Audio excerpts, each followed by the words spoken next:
Hi everyone, welcome back to my channel. In today's episode, we are going to be focusing on why you can't give up. Why you can't give up on your dreams, your desires, your passions, giving up on becoming your best version, giving up on your romantic relationship, finding the romantic relationship that you are hoping and wishing for, not giving up on your dreams about a desired job, perhaps, or a particular school subject, anything that it is, please don't give up. And why? Why are you not supposed to give up? Or I shouldn't even say supposed to. Why is it to our highest of benefits to not give up? It's because we're not alone in this. Today's happy hour episode is going to be just spreading joy on that concept and taking out the hard feeling of what we experience day in and day out in our life and replacing that with joy and gratitude, because guess what? We're all in this together. Every single one of us has made a contract with this particular body and with the particular people that are around us to have this life experience on planet Earth right now. We chose our lessons. We chose the people that we're going to learn our lessons with. We just don't remember this. But thanks to things like awakenings or people that have had the experience of having a near-death experience or regression therapy or other opportunities to really see what this life is meant to be, and then they teach us these things, then we remember that we are all here for the same reason, is to live a joyful life, but figure out how to live joyfully from all the challenges that are presented in our life. So it's a bit of a, oxymoron, like a very weird juxtaposition type of weird reality. So if life really is a simulation and we are always in power and in control, why does it feel so challenging? That is, I don't know who decided, if it was God, creator, or source energy. I don't know who decided for us to have the 5 predominant emotions: fear, anger, sadness, disgust, and then there's joy. So just due to probability alone, the fact that we're going to land in negative feelings is way more than landing in a positive feeling. So we all experience the same thing. And who is going to bring us into these 4 fingers anyways of feeling sadness, fear, anger, disgust? That's probably most likely going to be our family members, our co-workers, our romantic partners, whether it is someone that you're just starting to date or someone that you're already dating or you're in a relationship with. No one else will highlight your triggers, aka the things that you have signed up for to untwist in this lifetime, to heal, to understand how to make better, right? So all these triggers are lessons that your soul has already know that it's going to experience with so and so and so. And if you're not able to receive the lesson from that particular person and or situation, there will be another person and or situation that will reflect pretty much the same experience until you're able to see what the lesson is and heal that trigger. So if you are feeling unsatisfied in your relationship with your children, a coworker, or a lover, if you're feeling like you're breadcrumbed, receive that for what it really is, an opportunity for you to heal that wound that is calling in that experience. Because remember, you chose for that to be a part of your life. And I know it seems sometimes unfathomable or unbelievable. And it might seem like, why would I ever choose that? And I don't know why this is a point of life, but we're not alone, because the more we love ourselves, the less conflict we have. Everyone asks this question, why me, why this, why now? We all experience things. Why me, why this, why now? Well, this is because this is how we learn. And how do we change for good? We understand what the secret is to love, health, and money, which is gratitude. Being grateful, not complaining, not being a victim of life, becoming the untethered soul, meaning you're untethered because you know that your triggers are your catalysts to your healing. If you're being breadcrumbed in a relationship, or you're being, you feel disrespected, if you're feeling disrespected in a relationship or breadcrumb, you need to look at, or it would serve you best to look at how you are disrespecting your own self. Are you saying yes when you want to say no? Are you disrespecting your body in the types of foods are you eating, or you're not getting enough sleep, or you're doing a job that you don't really like, you're allowing people to treat you a certain type of way, or how is it that you are disrespecting yourself? And then you start to do the work to respect your needs, your boundaries, find your worth, love yourself. That is what the triggers that seem to make our life so difficult and put us in that victim mentality. If we remember that those triggers are there for, like, their purpose is to be a compass to our healing, then we give gratitude to them, as opposed to feeling that they're there against us. They're actually there for us. And we get to work to heal that maybe rejection wound, or our abandonment wound, or our anxious attachment style, whatever it is that the situation and or person is triggering from within you. So pay attention to your feelings and what you're feeling. Are you feeling unworthy? Are you feeling unlovable? If you're feeling unworthy, then again, it would serve you best to find your worth from within you. Release of all your guilt and all your shame that lives from inside. Know that you're truly worthy of every single experience that you want to have and you haven't had a chance to have yet. Don't give up. It is your birthright. When we understand that the only thing that is holding us back from experiencing the life that we truly want is ourselves, but as soon as we understand that the triggers that we feel from other people, meaning all the challenges that we feel, all the uncomfortableness, all that is a compass to our healing. So whatever is making you feel uncomfortable, pay attention to that feeling and what the thought is behind it. Then you can understand what your core belief is, and then you can go ahead and untwist the core belief. And through cognitive behavioral therapy, there are many ways to combat the unhelpful thinking styles that create our uncomfortableness in the first place. So I'm going to put on my glasses to read this. So it would serve us best to stop all or nothing thinking. Example, if I'm not perfect, I have failed.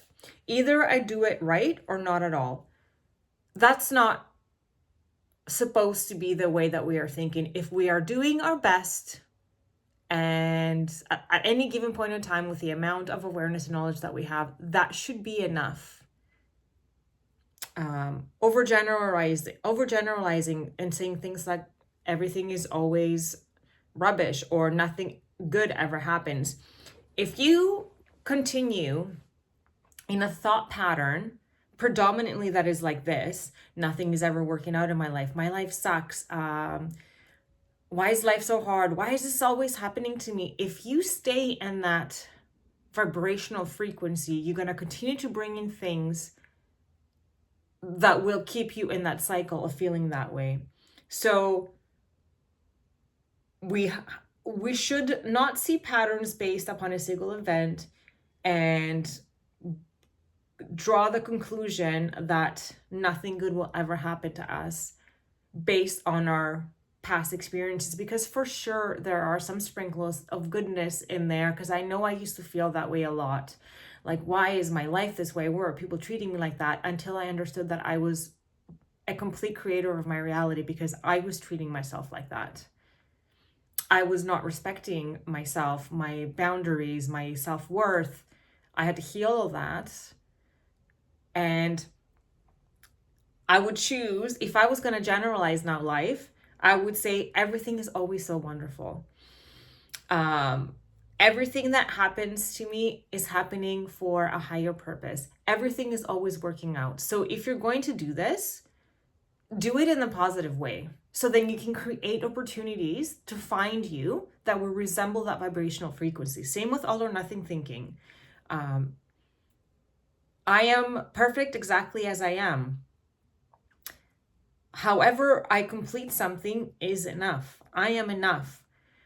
Have this way of thinking and feeling about yourself, and then watch the outer reality eventually match your inner reality. As within, so without. First internal, then external. Then we have emotional reasoning, assuming that because we feel a certain way, what we think must be true. Because we feel, say, uncomfortable, disrespected, or disheartened in any situation in our life, that it must be true that we are not worthy of anything more. This is not true. That's just past conditioning. The ego is looking for that which was familiar from its childhood, is recapitulating that experience. That's all it is. Labels. Do not label yourself stupid, I'm a loser, I'm worthless. Your words have so much power. That's why Bruce Lee says they're called spelling, right? Like you spell out the words, like it's like casting a spell. You spell your future moments, because you're amazing, you're beautiful, you're smart. Like, reframe everything all the time, reframe everything. So if you're going to label anything, label it as beautiful, amazing, smart. And again, you set the bar with your inner critic and your inner dialogue of how others are going to see you and experiencing you. Because if your inner critic is predominantly thinking and feeling these things, I'm a loser, I suck, why would anyone hire me? Why can anyone love me? Then you're going to perpetuate that cycle, because how can you experience anything else other than what you predominantly think and feel about that particular experience, right? That's why we are in control of our life at all times, and we are called co-creators, because we create that experience. Blaming yourself or taking responsibility for something that wasn't completely your fault. Conversely, blaming other people for something that was your fault. So this is called personalization, and we're not supposed to be blaming anything or anyone. We're supposed to be in the know that we're all going to have experiences that we're going to embark on. And by the way that we feel after those experiences, we're going to know, I want to repeat this because this feels good, or I don't want to repeat this ever again because this doesn't feel good. And if we do something out of our own wounds that is hurting somebody else, and then you feel, guilt or shame or disappointment about the way that you showed up, you have to forgive yourself. Or I shouldn't say you have to. We are supposed to forgive ourselves, because that is what we're here to do. Everyone is here to learn, right? So if you take it on and you just blame yourself or blame others, so yes, take responsibility, forgive yourself. And again, let the other people take responsibility, or if they're not taking responsibility, if you don't hold resentment for that experience and know that they're also acting out of their own wounds and they're doing the best that they can, it's a lot easier to forgive someone, and then we don't take that personally. It doesn't mean you have to engage with that behavior again. You have the power to walk away from something that's not serving you. You don't have to stay there or continue to blame that person, because we're always bringing people and or situations in our life at all times that both parties are learning always. So it's a lot easier to blame someone for something and not as easy to take self-responsibility, because then it's a lot of work. If you can not catastrophize, blow things out of proportion, or inappropriately shrinking something to make it seem less important, try to just be in the present moment. Try to just be mindful and accept what has taken place. Acceptance, not blowing things out of proportion or catastrophizing, because then you create anxiety, and then you have fear of the future, because that's what anxiety is, fearing the future, and you raise your cortisol levels, and then you disrupt your sleep patterns, your digestive system. Acceptance leads to a more vibrational frequency that equals, what does acceptance equal? Harmony, a harmonious life view. And that's where you want to be. Acceptance, love. Accepting with love everything that has taken place. Know that everything is always happening for you. There's always a purpose to everything that takes place, and everything is always working out, and only good is going to come out of the situation. This is a really amazing information from Louise Hay that I use all the time when I feel like I have made errors or mistakes, or I get that feeling in my tummy that, oh my gosh, like what did just happen? How is this going to unfold? I just take a deep breath, and I think everything is always working out for me. Everything is always happening for my highest good. Only good is going to come out of this experience. And breathe it out again. And then I look and see, what is it that I'm learning from this experience? If I hurt someone, is it because I need to release shame or guilt? Do I need to understand what wound I was coming from in order for me to heal it? If I'm in a relationship and I'm letting people breadcrumb me, where am I breadcrumbing myself? How am I being hot and cold with myself? Why am I accepting this behavior? Why am I giving this behavior? And why am I accepting this behavior? That's where the juice is. That's what I signed up in my life to do and heal. And then no jumping to conclusions, right? Like the rules of the 4 agreements are, one of the rules is never make assumptions. So don't ever jump to conclusions, because conclusions will always stem from our negative core beliefs. We assume things from our negative core beliefs, so they're not true. Things are just facts, right? That's why there's many versions to the truth, because everyone has a different perception of life based on the core belief lens that they see life through. So my core belief lens of I am unlovable, I am not worthy, I'm bound to be rejected, I'm bound to be alone. I'm going to view life way different from someone that has core beliefs such as I am lovable, I am worthy of everything, I am perfect exactly as I am, or a person that has core beliefs such as I am defective, I am out of control, I am trapped. I never felt those things. I never felt the core belief that I am trapped, but I see how those people operate life that have the core belief that I am trapped, and they literally find themselves trapped in situations, jobs, relationships, and they feel powerless and they don't know how to get out of it, because in their mind they perpetuate that continuous cycle. But in other ways, I felt I'm not worthy and I'm bound to be rejected. So bound to be alone. Like I had other core beliefs and those would always play out in my life, but I never felt trapped because that was never a core belief of mine. So the lenses of perception are always different for people. So for me, it was hard for me to understand, why would you stay there? Like it's just so easy to walk away from whatever it is. But when your core belief is so like embedded in you that you are trapped, well, you're gonna play that out.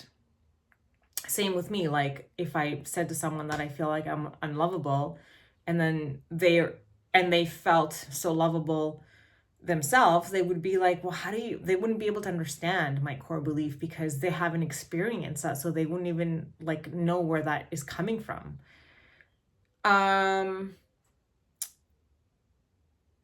So let's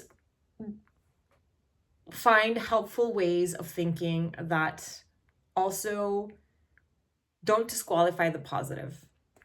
We have a tendency as human beings to be like living below the line and focusing on the things that bring on fear, anger, disgust, sadness, rather than focusing on the one thing that brings joy.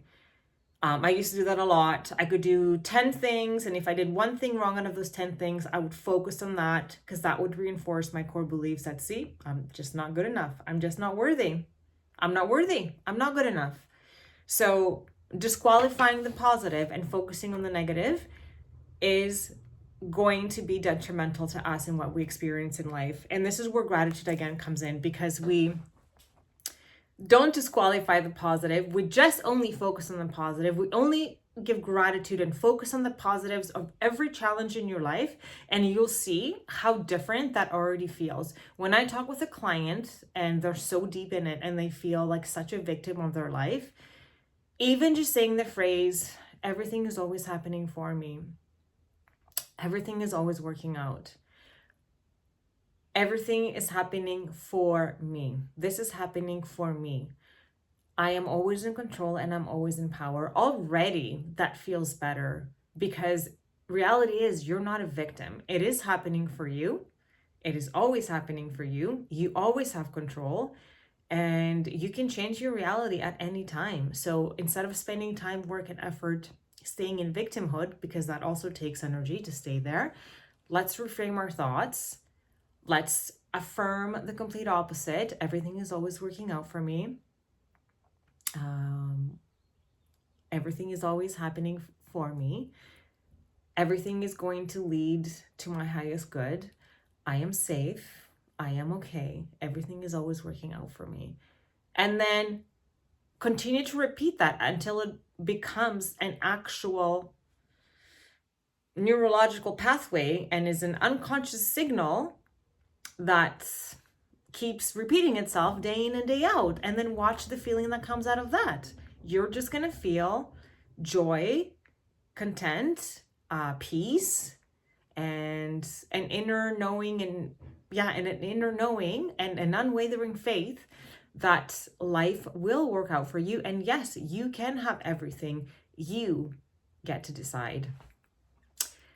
I hope that I gave this topic justice, and thank you so much as always for being with me, tuning in, whether you are on my podcast or my YouTube channel. I really appreciate you putting in the time and effort to not just hearing my words, but also you hearing the words and healing yourself and your heart and your soul and just finding your true happy.